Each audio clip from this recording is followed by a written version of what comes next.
Hi everybody, welcome back to the channel. I know it's been a couple weeks, but there's been a lot of stuff IRL as well as stuff on stream at twitch.tv not show it that's kept me pretty busy. So it's been hard to have a decent schedule, but here we are back with a comprehensive guide on Kazuha. And why don't we just jump right in to see or to check out his kit, his playstyle, his weapons, artifacts, and let's see how we can build your best Kazuha. Let's jump right in.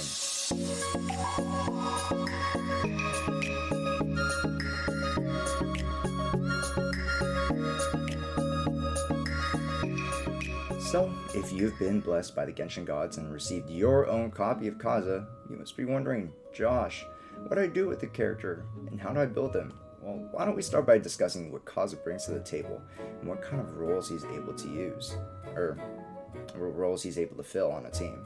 As many of you know, Kazuha is an Anemo single sword hand user. Not like we already had one already. But, sorry, apologies to Aether. This isn't Aether. This is Canadian Aether. But I digress. Kazuha is not the only Anemo. It's not only of the Anemo element, but in terms of team composition, Kazuha functions majoritively in the sub DPS to support role, depending on the two different builds, which we'll get to in a little bit.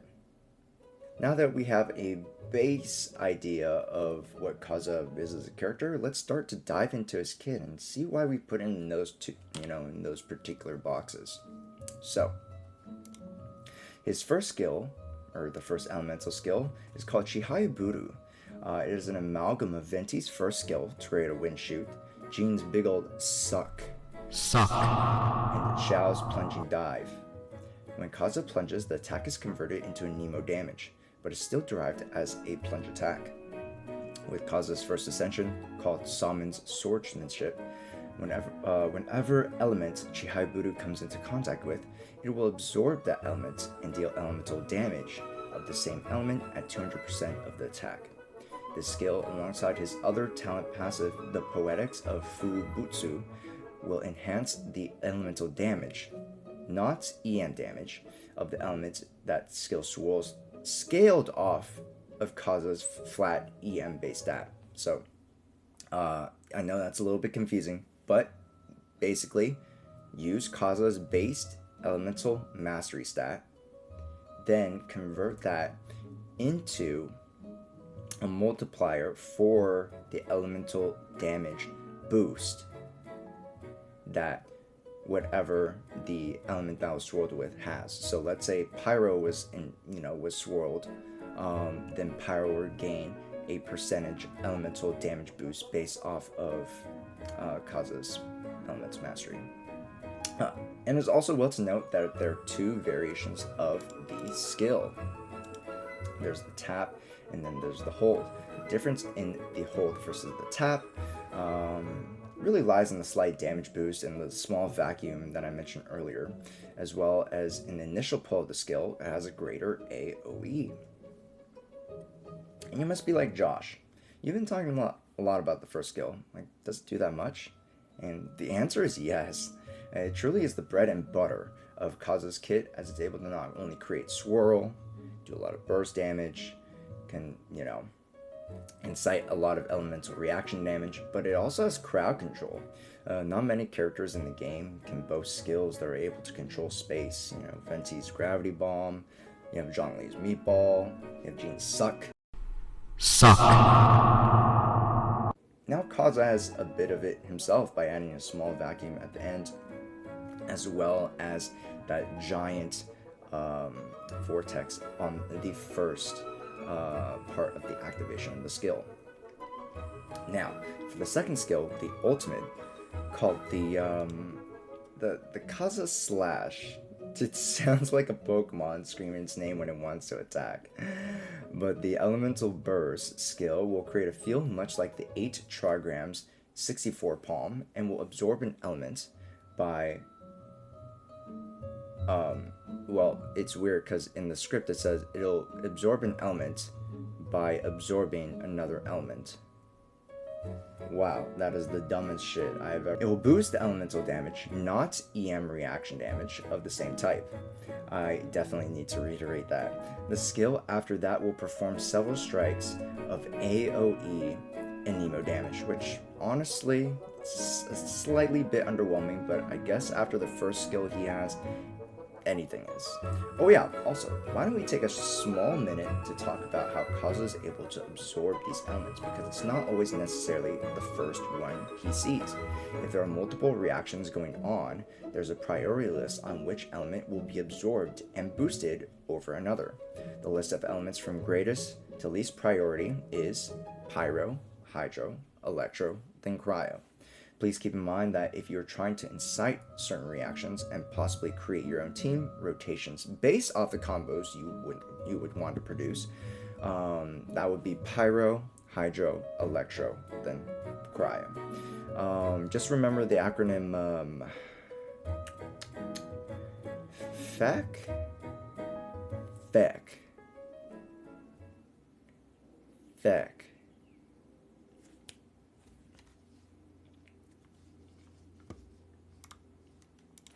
Now that we've been acquainted with this kit, why don't we move on to, builds, as that'll tie into actual gameplay and play style, which I'll cover on later. And first out of the builds, why don't we just start talking about weapons? We'll go from the 3 stars first and move on to the 5 stars. But according to, theory crafters and those, with Crunch and playtested the numbers, the opinions that I'm about to express are a reflection of that data, and I've seen and not yet playtested on my own, just as a disclaimer. To start off, the good old Skyrider sword. A sword that boasts slightly less attack stat, but gives decent amount of energy recharge, as well as a great passive that when using the elemental burst will provide a boost to attack and movement speed. This is a great overall weapon for Kazuha, whether it be built in the sub DPS, or whether he be built in the sub DPS, or as a full EM supporter. The Dark Iron Sword is another great support weapon, as it boasts Elemental Mastery substat and has the same attack increase in the passive, but does require Electro reactions as a condition. A great pairing with Electro units. As well, the Harbinger of Dawn is always a great choice for sub DPSers, as it grants the character high crit rate and high damage, crit damage bonuses. For the 4-star weapons, the Favonius Sword is actually a great and really accessible weapon for Kazuha. Although the stats are a little subpar, the passive that it grants more than makes up for it, as with more recharge comes more skill usage, and thus greater overall damage. Especially since Kazuha doesn't necessarily require all that attack stat, as he still wants to create and buff elemental reactions. The one sword that does fall a bit short on Kazuha is the Black Sword, a generally good weapon for most DPS or sub DPS characters, but for Kazuha, not so much. The passives are great, but don't necessarily work to Kazuha's strength, so if possible, stay away from the Black Sword and look to pick up either the Favonius Sword or even better options, such as the Festering Desire. The Festering Desire is a great choice, but it is not the most accessible, since not every player has played during the start of the Dragon Spine event. But we can always look to weapons such as the Alley Flash and the Iron Sting. I mentioned these two weapons together mainly because the damage output from these two weapons are generally pretty similar. But I do find that the Iron Sting is a lot more consistent because the Alley Flash requires you to not take damage unless you want your passive to be shut down for 5 seconds. So I do suggest the Iron Sting slightly over the Alley Flash, but if you've built the Alley Flash like me, you kind of just have to alter your playstyle around that a little bit, and you should still be showing up the same numbers. The Alley Flash actually does a little bit more Anemo based damage because of the damage, the damage output with the itinerant hero, and the Iron Sting will be creating larger numbers in the swirl and in the elemental reaction category. Another great weapon to mention is the Sacrificial Sword. As good energy recharge and can refresh the first skill, meaning just more and consistent damage. But I have to note that the Lion's Roar is one of the best overall performing 4-star weapons, especially at the Refinement 5. It goes amazingly well with fire and electro based swirl comps, and definitely seems to outperform the Festering Desire, Alley Flash, Iron Sting at a pretty decent rate actually. So look to pick up the Lion's Roar as you'll be dealing really good damage, and make sure you do have that Pyro and Electro comp around you, or else you won't be getting the passive at all. But moving on to the 5 stars, the obvious choice for Kazuha would be a special limited weapon called the Freedom Sword. Not only does it boost elemental mastery like crazy, it has the highest EM substat out of the single sword hands, out of the single hand swords, but increases overall damage by 10 at base, and increases plunge attack and attack by having 2 stacks added when you create an elemental reaction, which when you have Kazuha on your team, that should be your main priority. The next best 5-star weapon up has to be the Primordial Jade Cutter, which those 2 weapons outperform the other 5 stars by a good margin, granting Kazuha some much needed bulk and HP, and being able to convert that into attack is pretty great. Now, when I say the other 5-star weapons can't necessarily compare, I don't mean they aren't good. Actually, far from it. Even the Keen of Favonia, which is a weapon meant for physical users, can perform very well just based off of the high stats alone. But I would suggest staying away from these weapons, or these hard-to-get weapons, and using Refinement 5 4-star weapons, as those will probably give you better overall performance. Now, let's move on to artifacts. In the context of the 2 different builds that I've been alluding to, why don't we talk first about the sub-DPS role. And for Kazuha in the sub-DPS role, for the Sand slot, he's going to be building Elemental Mastery. In the Goblet, he will be building Anemo damage bonus, and in the Circlet, he will be building crit rate or crit damage based on your needs. The reason you still want Elemental Mastery in the Sand slot is because Kazuha's bonuses scale with how much Elemental Mastery he has. As well, swirls will come very often in his kit, and those will be increased by the amount of Elemental Mastery Kazuha has. And next, in the full Elemental Mastery support build, you can guess where I'm going with this. It's going to be Elemental Mastery, Elemental Mastery, Elemental Mastery for all 3. This is not a bad build, because with set extra Elemental Mastery numbers, if you can get your Kazuha to around 800 to 1k Elemental Mastery, it'll be boosting reaction damage by about 18 to almost 25%, which is actually pretty darn good. And remember, elemental reactions can't crit anyway, so why have crit rate when you can just put more into Elemental Mastery? But it must be noted that Elemental Mastery, like energy recharge in the Sands, is slightly rarer than attack, defense, and HP percentage main stat pieces. So that might skew your build one way or another. The sets that Kazuha will be looking to build are definitely the 4-piece Viridescent Venerer, as it provides a Nemo damage bonus, as well as Elemental Shred for the other, elemental reactions. If one cannot obtain the pieces necessary in the set, there are other great alternatives, like I have here with the 2-piece Viridescent and the 2-piece Wanderers. Having that increase in the Elemental Mastery by 80 is still very useful. And if one's account is in the early stages of development, look to build Instructors, as it's a pretty decent budget set and easily accessible before AR40, I'd say. Then, as for substats, Elemental Mastery, Energy Recharge, crit rate, crit damage are those you want to be mainly focusing on.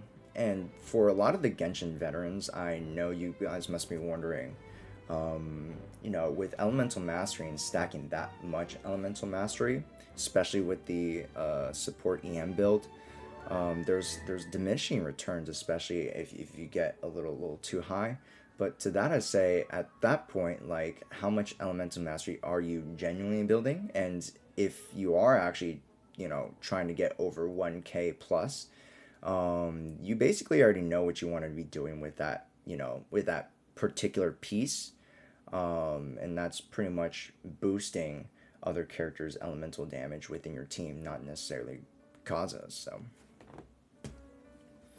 I'd say don't necessarily worry about it. If you guys are building the support, just try to get it as high as you can. In terms of talents, Kazuha should genuinely be focusing on, maintaining the levels on the first skill as well as the elemental burst. You don't necessarily want to favor the Chihai Buru, even though it is the bread and butter, it is the skill that he's going to use most. I think this, especially comes, into the talks about Constellations, whether you're C1 or not. That would really affect how much, or the usage of Kazuha Slash in the rotation amongst Chihai Buru. But the main rule that we'd like to lay out is just level up these two mainly, and then you can focus on the normal attack. Speaking of Constellations, why don't we talk about that last, and that'll tie us into gameplay and ultimately team compositions. The first Constellation is really, really good, as it basically allows you to use more skills. More skills equal more reactions equals greater damage, and more consistency. When using Kazuha Slash to reset the cooldown of Chihai Buru, that means you basically know when you can combo skills after skills, which is insanely good when you're trying to maintain a certain rotation. The next Constellation, C2, which I advise all Dolphins to try to achieve, is basically the Elemental Mastery boost that Sucrose is able to provide.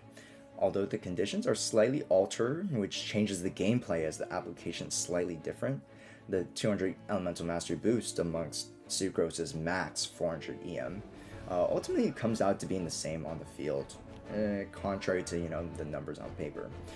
C3 is just a boost to the first skill talent. C4 gives us better energy recharge, which honestly, even if Kazuha hovers around 120 to 150%, he should be fine regardless. The C5 talent is a talent boost to the ultimate or the elemental burst, and C6, oh my goodness, C6 brings Kazuha from the elemental reaction support or sub DPSer to main DPSer, as he basically infuses all of his attacks with Anemo damage when using either skill. It's amazing. Now, let's bring all of this together. Let's talk about builds. If we're looking at a C0 Kazuha, which most of the items and weapons and other suggestions that we've been basing off of will follow. In the sub DPS build, we have, here is an amazing build with a hyper carried Ganyu. That would be an amazing pairing, joined alongside Kazuha with supports just like Bennett and Xiangling. You can also test out Permafreeze Calm with characters like Chongyun, Shincho, or Kea and Shincho. Those would be quite effective as well. You'll be noticing that characters that like to apply their elements as much as they can will have great synergy with Kazuha. Other notable characters are the cute cat bartender Diona, Fischl, and Beidou in the support roles, Ganyu, Tartaglia, Klee, Yanfei in the DPS roles. As I've stated, great synergy comes from characters and abilities that can persistently apply their elements onto enemies. For the full-on EM support build, you'll notice similar characters in their similar roles. Alright, here, we have the national team with Xiangling, Bennett, Chongyun, Shincho. They're still as formidable as ever. Those hyper carries and other 5-star main DPS units. Here, we're looking at, the fireworks comp with Tartaglia, Beidou, and Fischl. Kazuha being an amazing swirler alongside Tartaglia. Can work very well, and also by adding in an Anemo character such as Jean or Venti is not a bad idea either, as having more elemental shred and greater crowd control is always a welcomed idea. Now, if you are of the whale population and have received the C6 Kaza, having Kaza main DPS along those aforementioned support characters, it's still a great idea. Now you must be wondering, Josh, you've mentioned the same characters over and over, and I get it, but what's different? And to that, my sweet summer child, is actually where the gameplay and application comes in.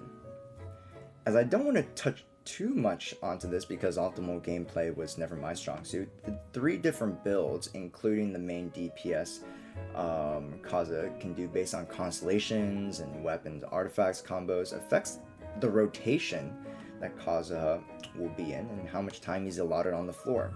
In full EM builds, you'll be seeing Kaza the least, not even normal attacking once, and opting to just utilize the first skill in Elemental Burst.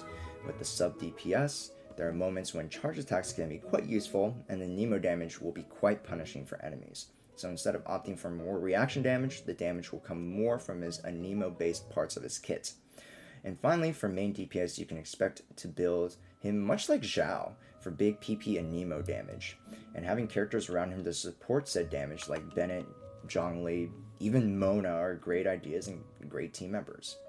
Well, that about wraps up the comprehensive guide on Kaza. I apologize if I miss more tiny mechanical details or better examples on how to actually apply Kaza, but hopefully this guide answers most if not all your questions on how to start building Kaza and to fit him into your teams. And as you know, I'm still learning the character myself. With that being said, if you did enjoy and learn a thing or two, please consider subscribing, dropping a like, hitting the bell for notifications when my videos go live, and comment how well I did, or if I left something out that you'd like me to delve into further. With that being said, I wish you all the best in building this dripped out samurai.